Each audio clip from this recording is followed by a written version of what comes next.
Zach was almost getting stronger as the game went on today. Definitely. He pitched really well, especially late in the game. I felt like early on there was just a couple times where he'd fall behind and he'd try to guide and pitch instead of just throwing it.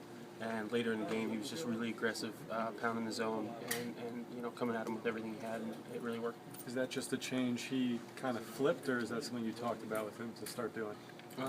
I mentioned something to him in the third or fourth inning about it, but I think just kind of light switch went on for him a little bit there, because you could tell he was definitely, almost cruising after that third inning. He did really well. Terry made a comment about how that was a big start for him in terms of what he has to do. Do you feel like this could kind of be the turning point for him? Absolutely.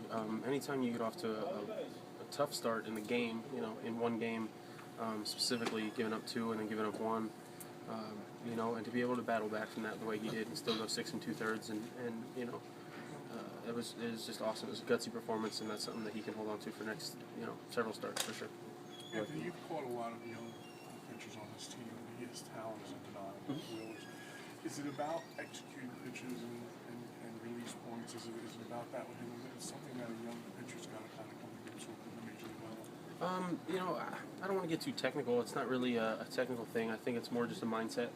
Just being aggressive, like I said. When he was really aggressive there late in the game, it's almost like he felt like he could throw, anything, anywhere, and get the result he wanted. He had that mindset kind of.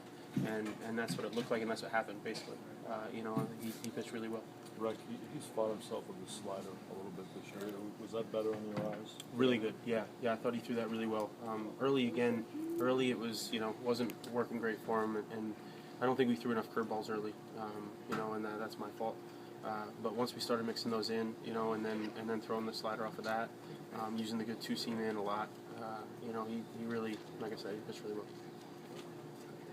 How about your wherewithal, that play in the 7th, the ball in front of the plate when you jumped out there? I think you caught Montero by surprise on that one. I was just hoping I was going to catch it fair because the spin on it was definitely coming back. I told Edge and I almost hit it out to him because I wanted to keep that thing fair. But yeah, just fortunate to make a play. Thanks.